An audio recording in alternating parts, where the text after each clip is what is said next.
No. No. Okay, thank you. One's enough. Okay.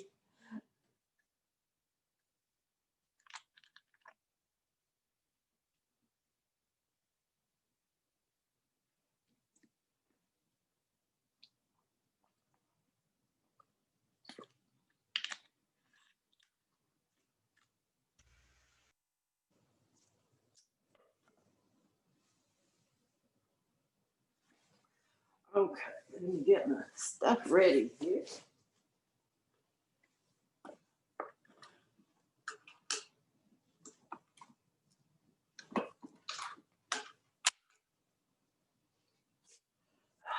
Yeah.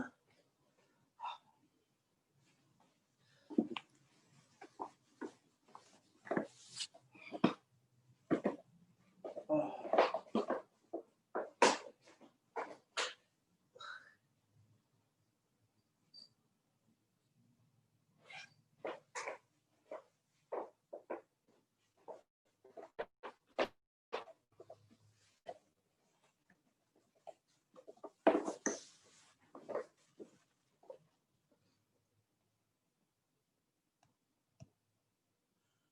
Okay.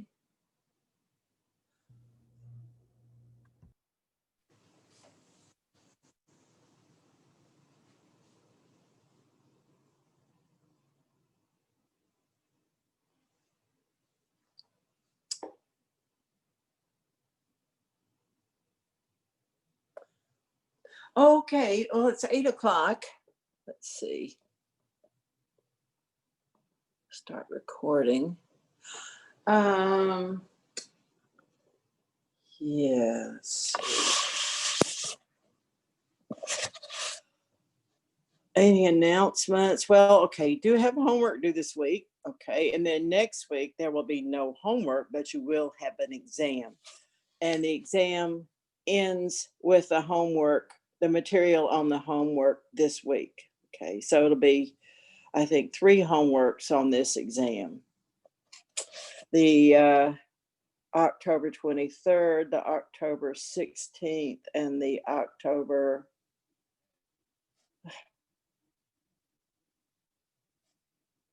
30th. Yeah, okay. Yeah, so that's 3. October homework. And that's about it. Okay, so let's, any questions about that before I get started here? Okay. Okay, then let's get started. I'm going to share my screen.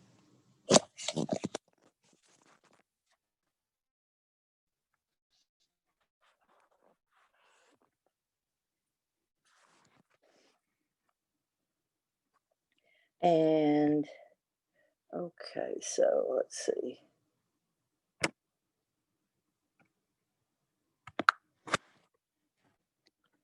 This is October 27th.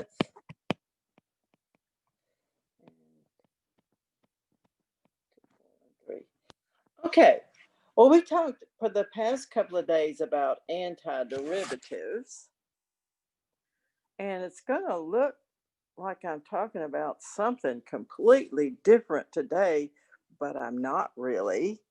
I'm going to talk about the problem of finding area under a curve. You know, if you have a rectangle or a triangle or a trapezoid, there are formulas for the area of all of those.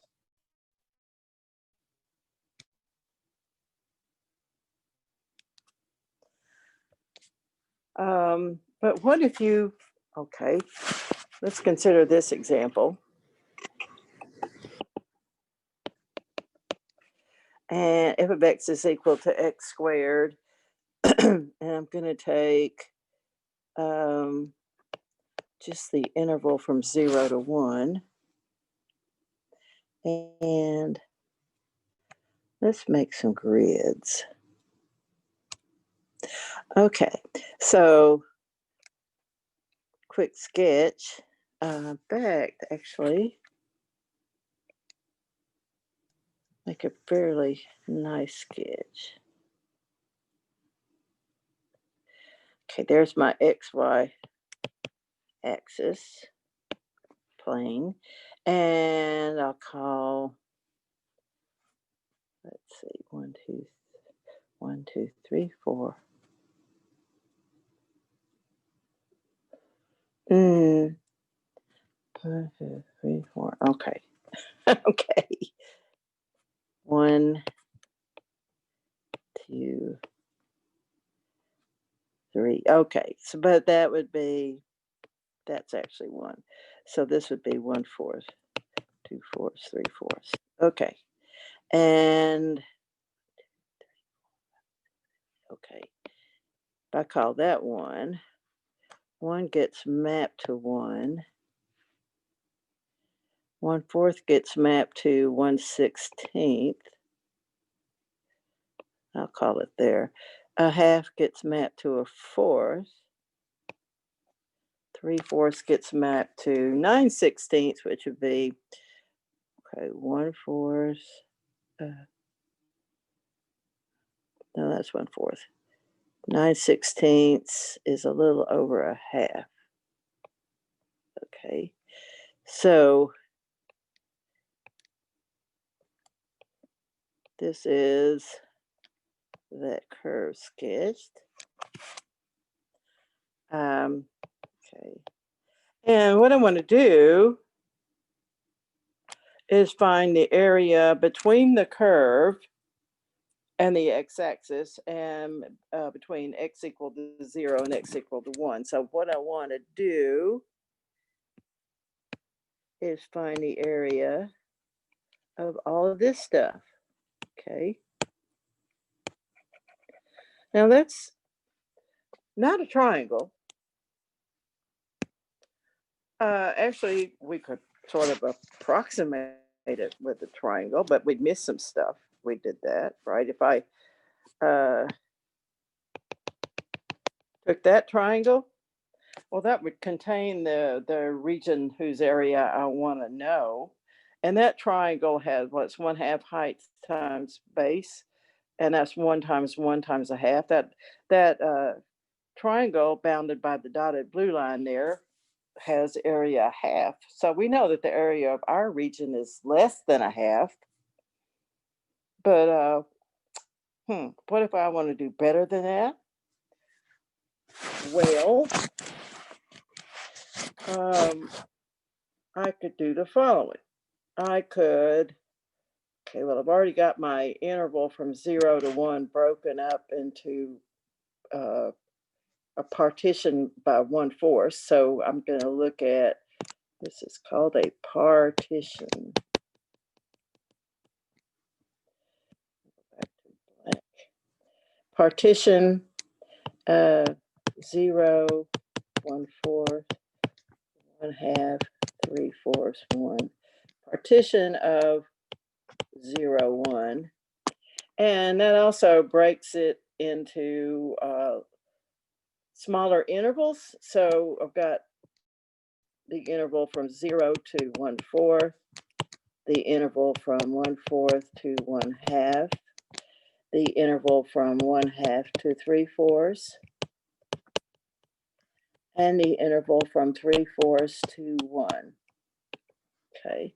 So if that partition breaks the big interval into 4 smaller sub-intervals. And okay, well, I want to get an approximation of the area of this yellow region. So how about I do this? I'm going to use rectangles. And there's my first rectangle and my second rectangle.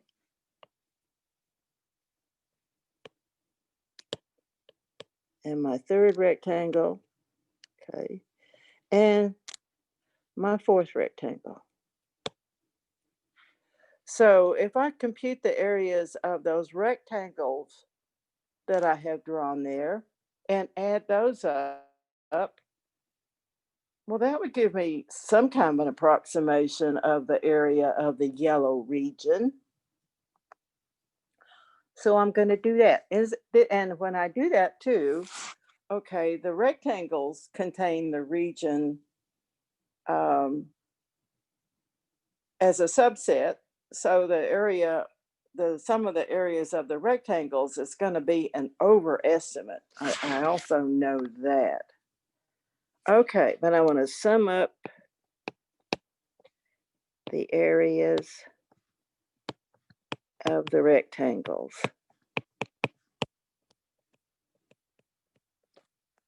And that would be, okay. Well, each rectangle has one side length of a fourth, right? That's that length.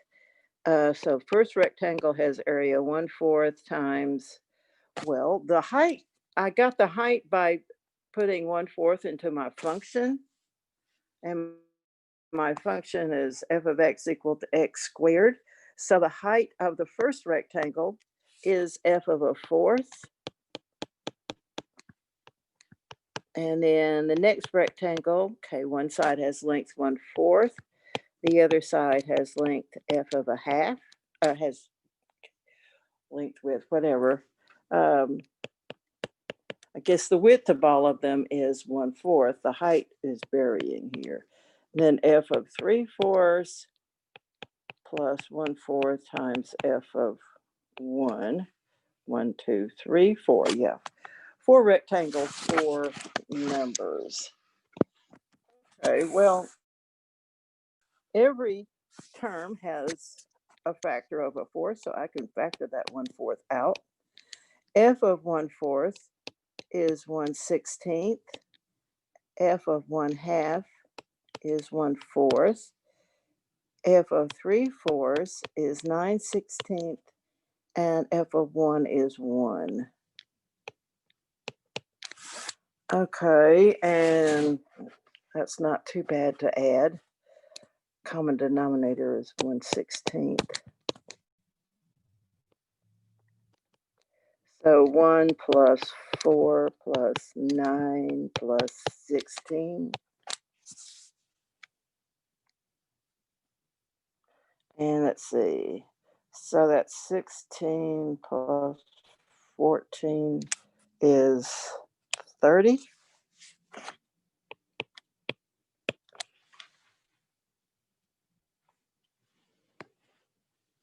30 over 4 times 16, which is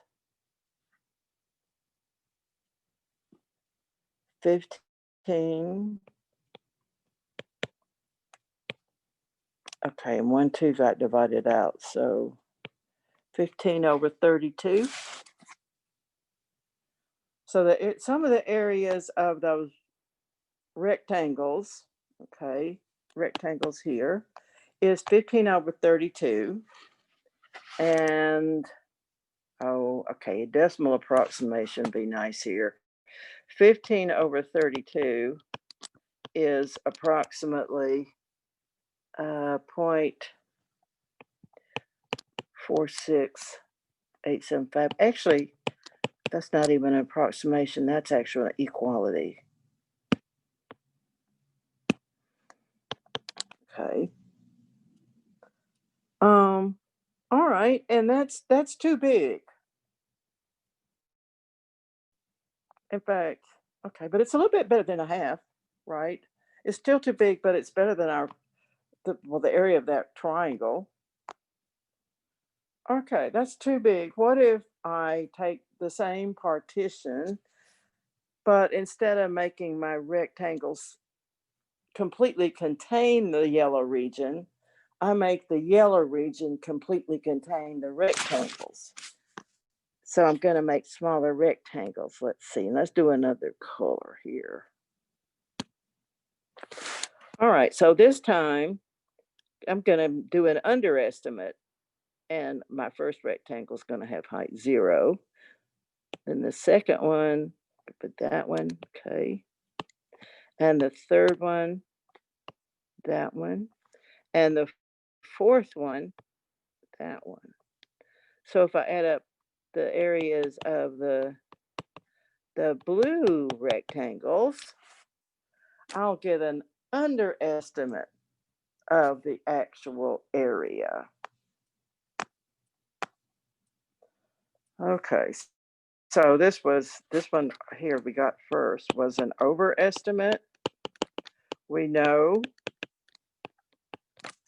And if I take the inside rectangles, the first one was the outside rectangles. Call it that.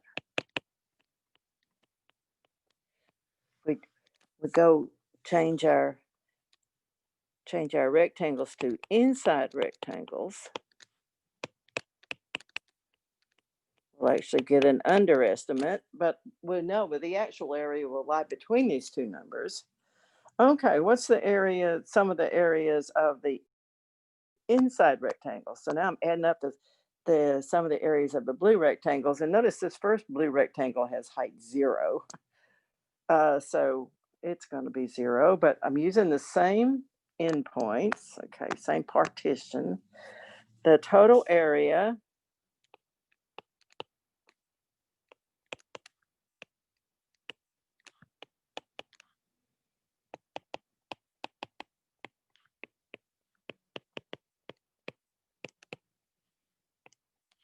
is, okay, 1/4 times f of 0 plus 1/4 times f of 1/4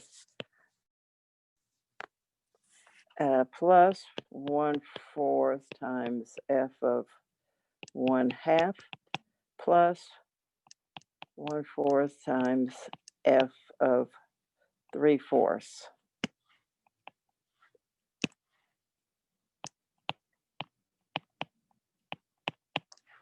Okay.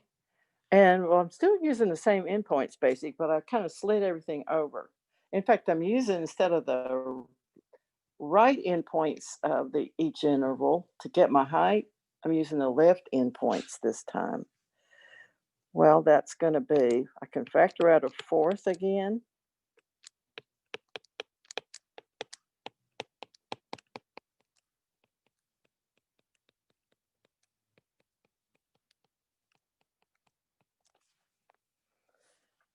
And okay, f of 0 is 0. F of 1/4 is 1/16. F of 1/2 is 1/4. F of 3/4 is 9/16. Comment? Okay. And okay, again, common denominator is 16. And I've got 1 plus 4 plus 9. And that's 14/16.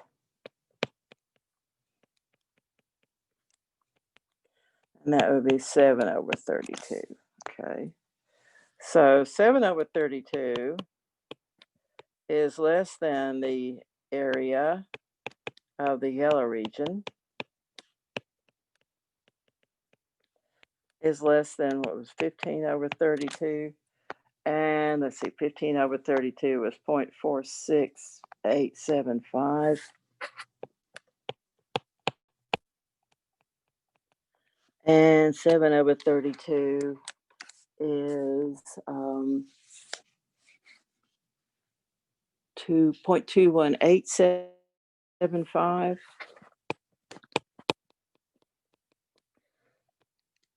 The area of the yellow region is somewhere between that number and that number, or 7/32 and 15/32. Okay. Are there any questions so far?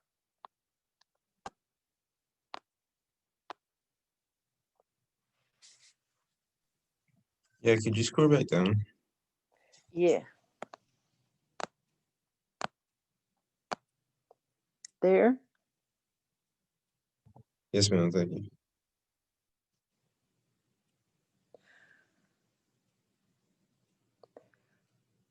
Well, okay, this is still kind of crude, right? Perfectly natural idea. But what if I wanted a better approximation? How could I improve my approximation?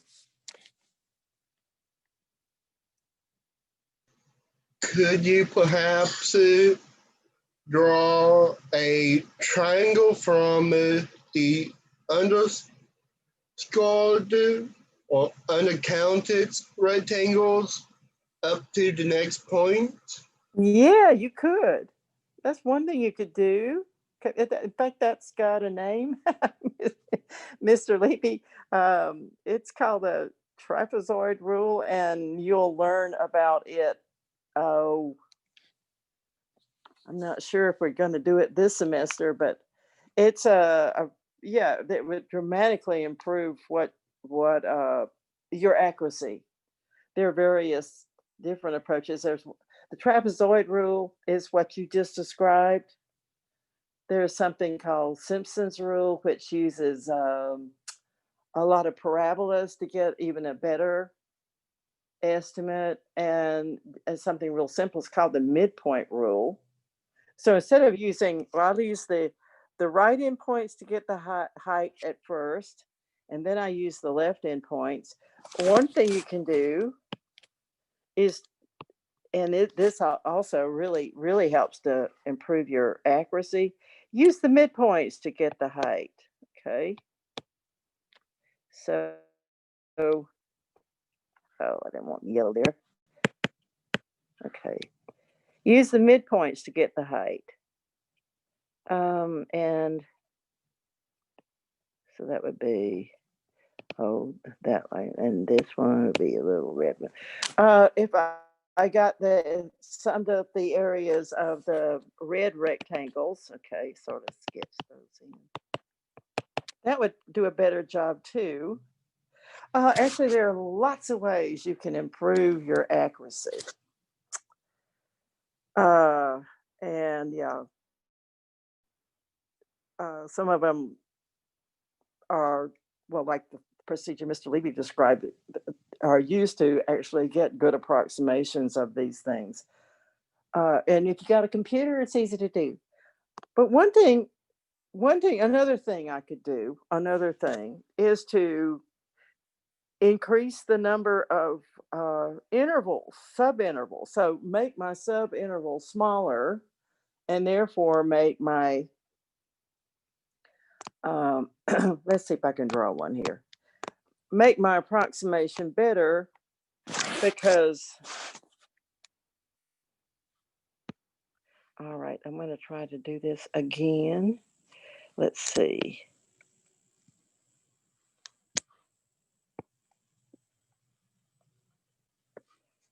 So that's 1/4, 1/2, 3/4, 1 and 1/4. I'm going to take 8s instead of 4s, okay?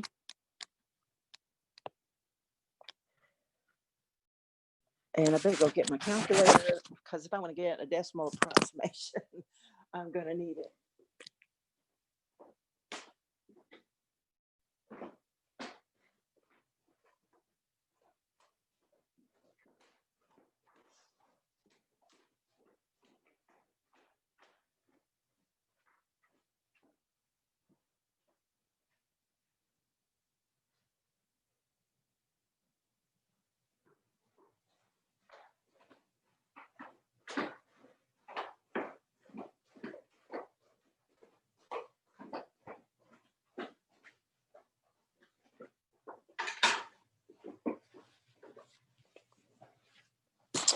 Okay. Okay, so now I'm going to put in more intervals. That is, I'm choosing another partition, finer partition.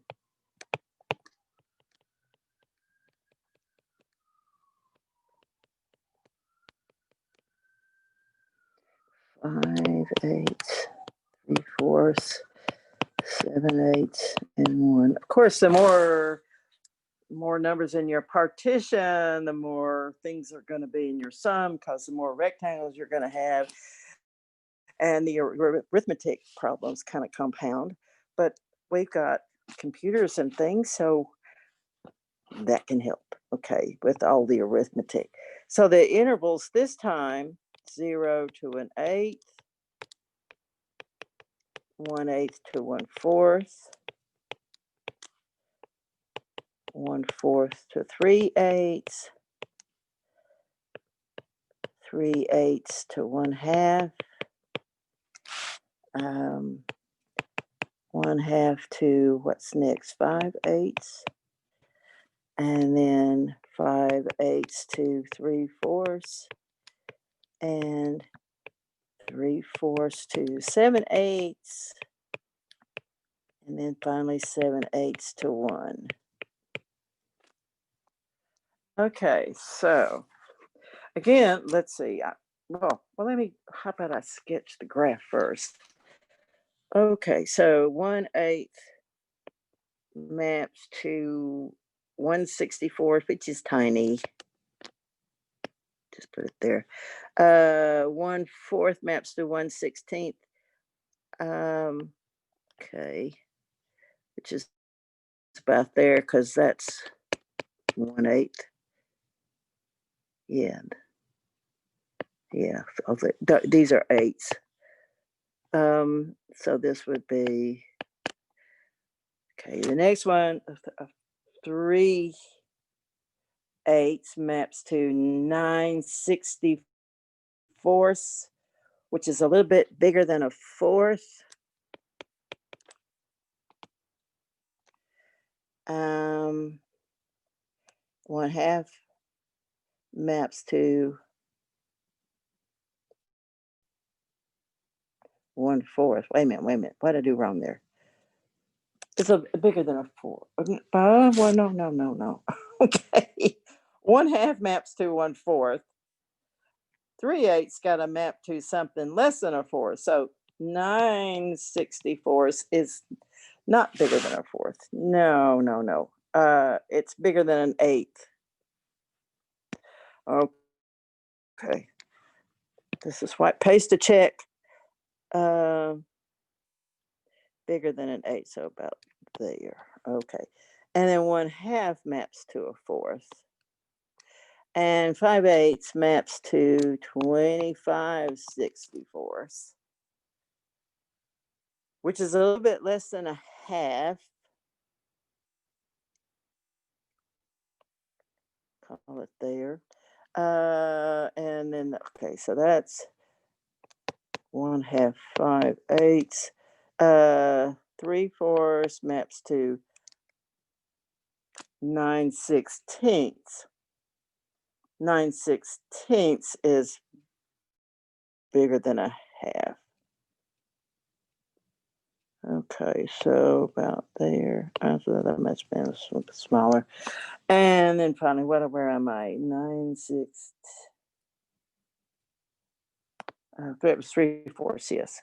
7/8, 49, 49/64.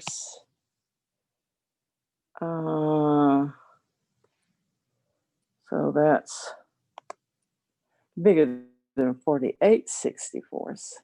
Well, it's not going to help that much. Well, let's just eyeball it here. Oh, I'll say it's about there. Okay. So our actual curve, a lot more careful than I usually am. And because I'm trying to add up numbers and stuff. Okay, and we still want to know the area of this yellow region. Okay. So first I'm going to do an overestimate by using this is called the upper sum. Okay, an overestimate by doing the outside rectangles.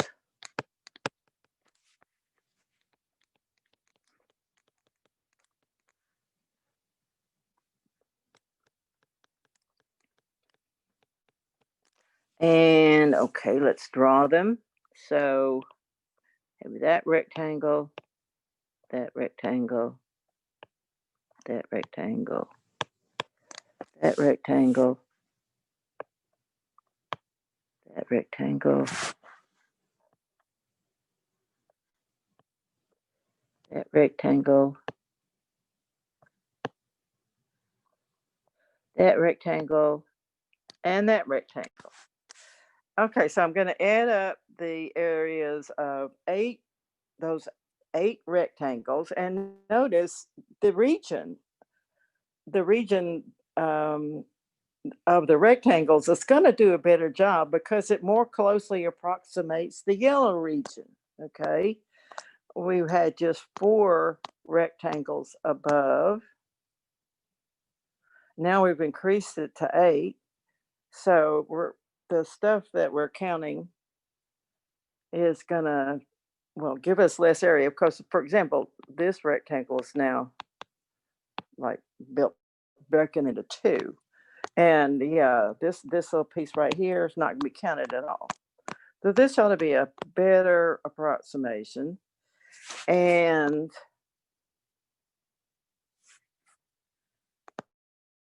what would be the approximation? Okay, well, each rectangle has a side length of 1/8, okay, because each little subinterval is 1/8 long, okay, so right there. And so it's 1/8 times f of 1 plus 1/8 times f of 1. Not f of 1, f of 1/8, sorry, f of 1/4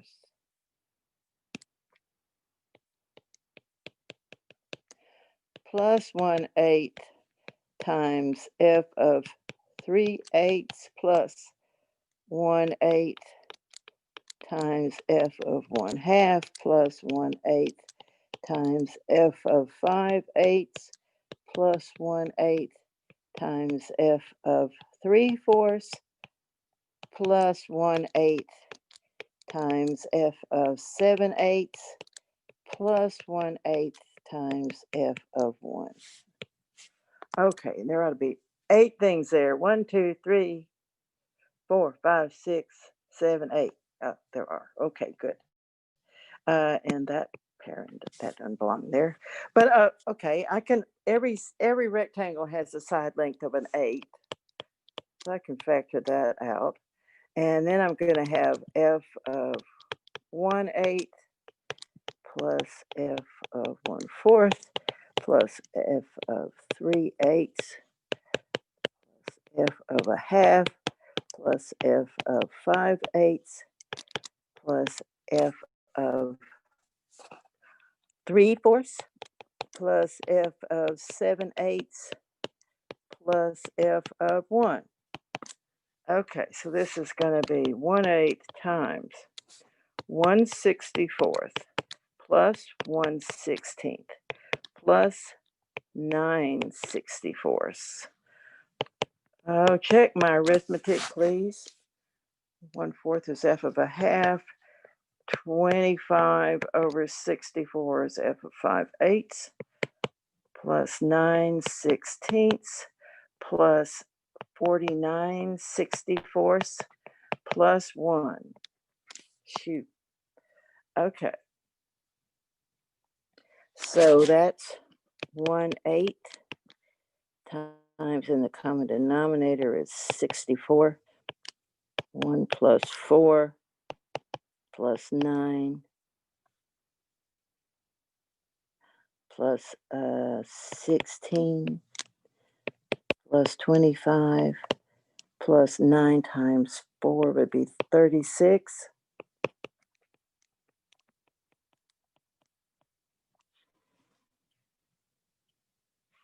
Let's see, let me check that.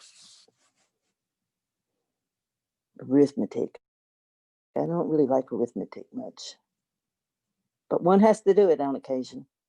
Okay, and let's see, let me just add those on my calculator. So that maybe that will prevent an error. Not always. Okay, I've got 1 plus 4 plus 9 plus 16 plus 25 plus 36 plus 49 plus 64. That's 204. Okay.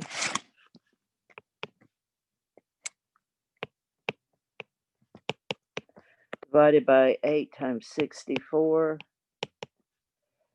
Okay, and I can divide a 2 out for sure. In fact, I can, well, it's easier to do it 1, 2 at a time. Then I can divide another 2 out. So 51 over 128.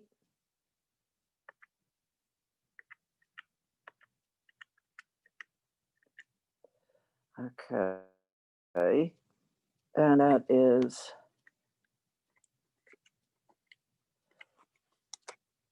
approximately point, or actually this is probably exact. Okay, 398 4375. 398 4375. And that's an overestimate, I know. So the area of the yellow region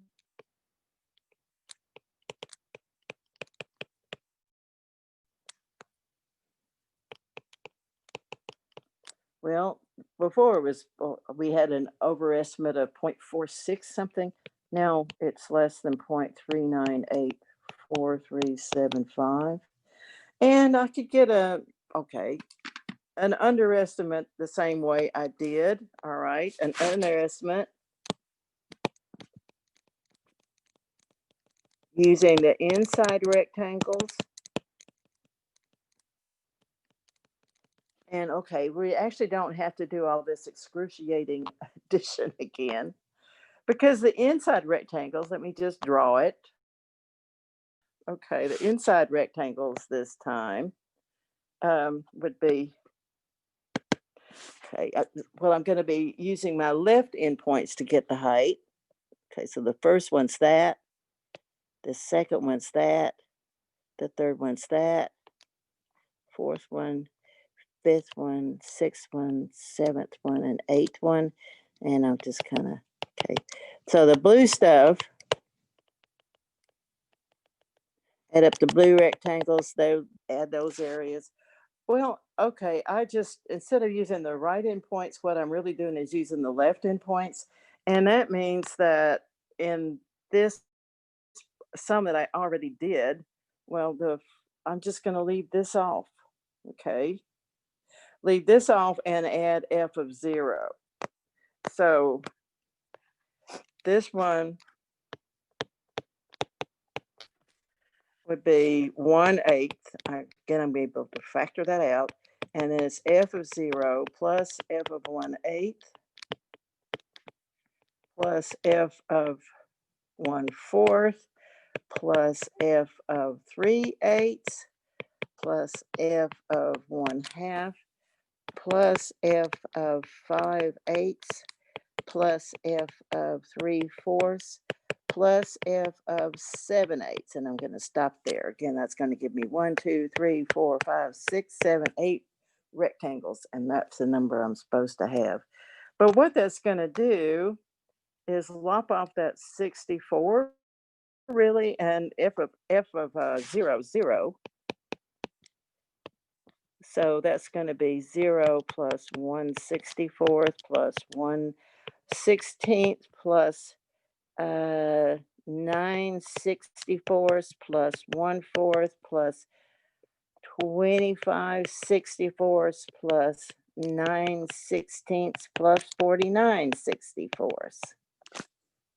So it's just going to be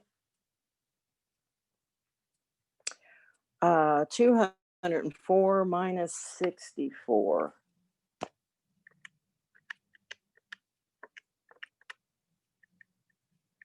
Is 140. Okay. This 140 over 8 times 64, which is 7 over 4 times 64th, which is 35 over 2 times 64. So this is 35 over 128.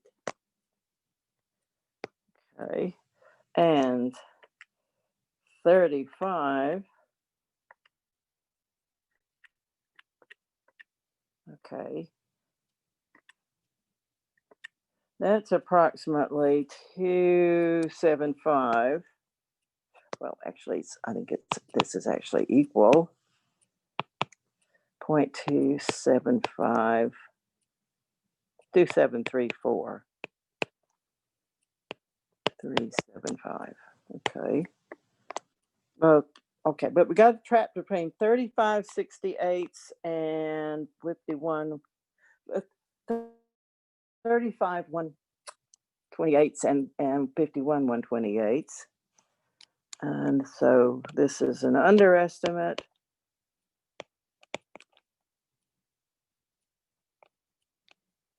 $34375. Okay, between those two numbers. Okay, well, this is a lot of arithmetic.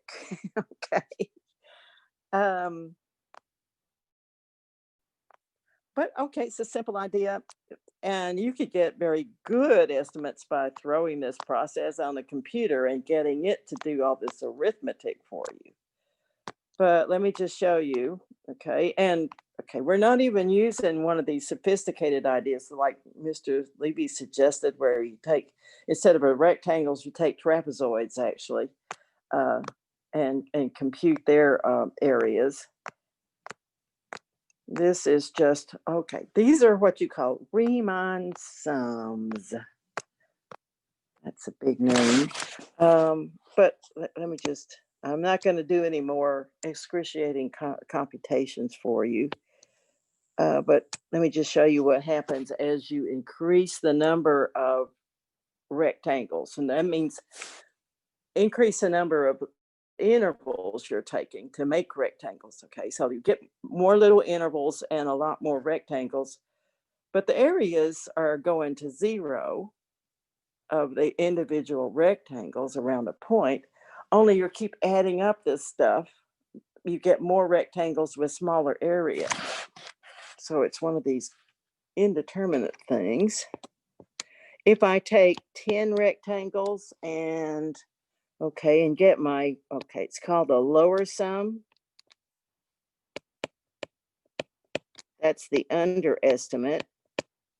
And the upper sum, R sub n. The overestimate. Well, at least for this problem it is. Okay, so for 10, the lower number, no. I don't want that. Okay. 0.285. And the upper sum for 10 rectangles is 385. If I increase the number to 20 rectangles, the lower sum is 0.30875, and the upper sum is 0.35875. And okay, this is getting tedious. How about I go to 50 rectangles? So jump up quite a bit. This becomes 323400. And this becomes 0.343400. Okay, so this is now off by only 2 100ths or so. If I take 100 rectangles, I get a lower sum of 0.32835 and an upper sum of 0.33835.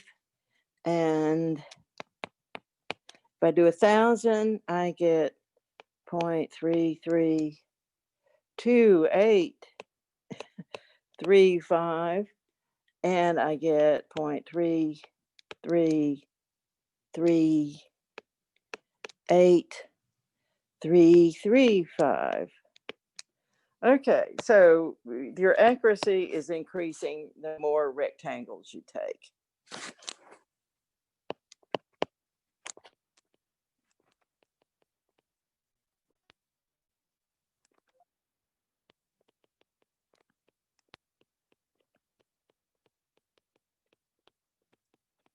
Okay, so a simple idea.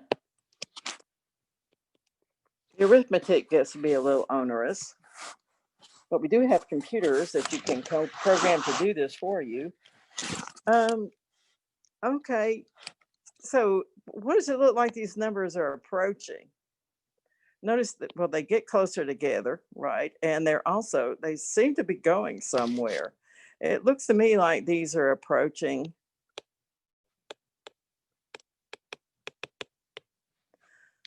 0.33333 forever, which is, okay, that's equal to a third. Looks like the actual area under that curve is a third. And I think it turns out it is. Okay, it is a third. But we're gonna, take a few days to get there as far as seeing that. But that's the basic idea. Okay, so these are Riemann sums.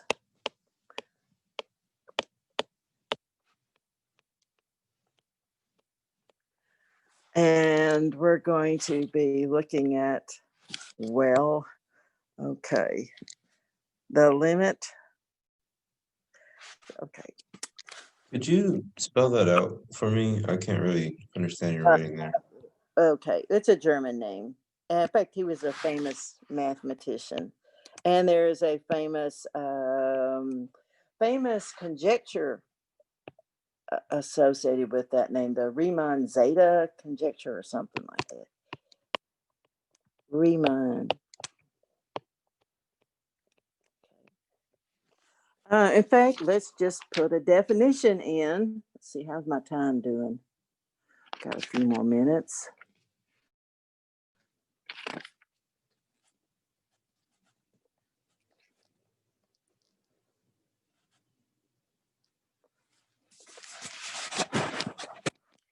A Riemann sum for, okay, in rectangles. Okay, I'm getting ahead of myself. You got to start out with a function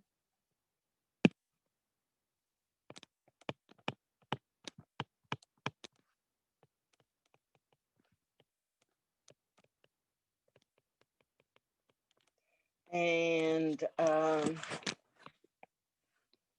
okay, for the moment I want to assume it's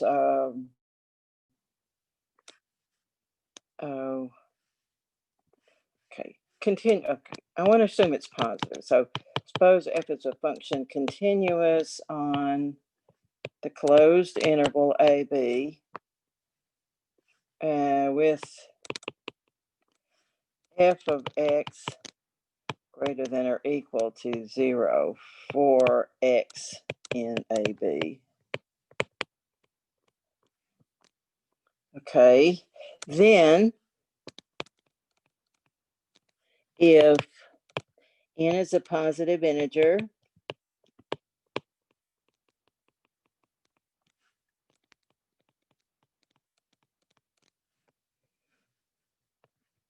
I'm going to say that delta x is b minus a over n. And okay, delta x is actually the length of the little subintervals.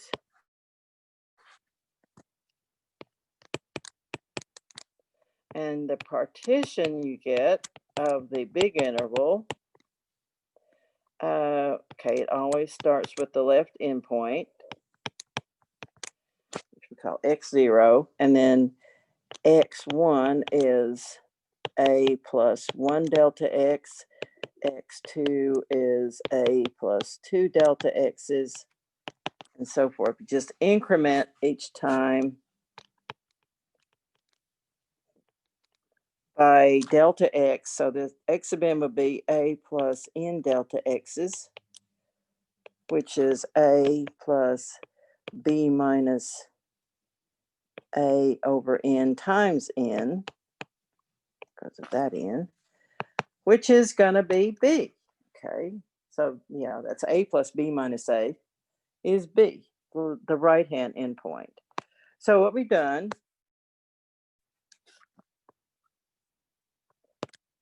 and I've got some function f here, and I want to know what the area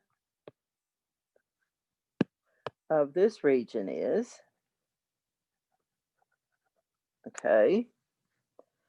And okay, so I'm going for an approximation.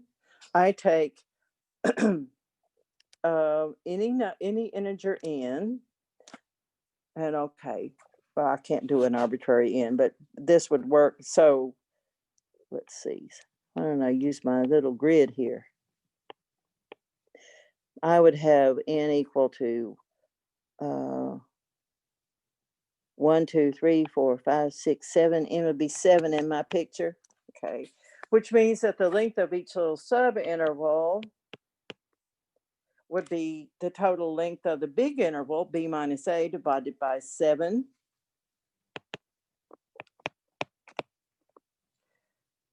Oh, okay, she's my next class, so he doesn't need to come in.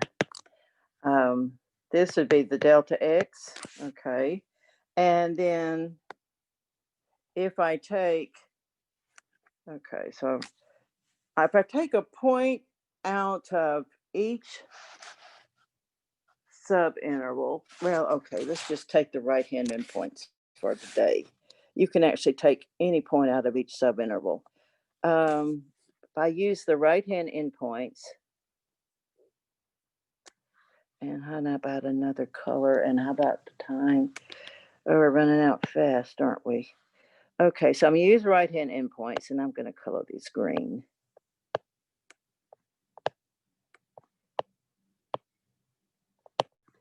And so I got these green rectangles, look like that's about the same, and that's about the same. Okay, the area of each rectangle, okay, is going to be that delta x times f of the right-hand endpoint. So the total area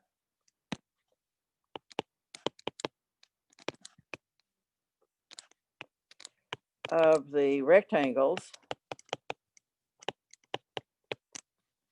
would be equal to, and this is a Riemann sum, is a Riemann sum.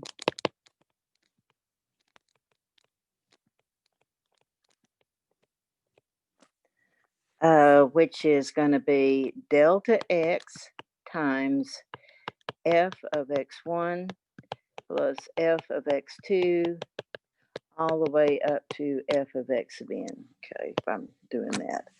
So the Riemann sum is actually the sum of the areas of the rectangles, and that gives you an approximation of the area of the yellow region. But that's kind of the idea. And actually what we're going to do to get the exact area is to take the limit.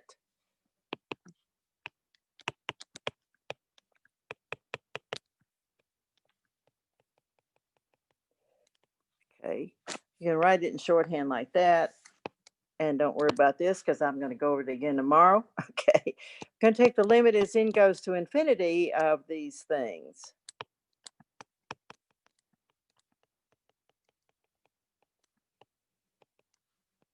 And that's gonna give the actual area of whatever region we're trying to compute the area of.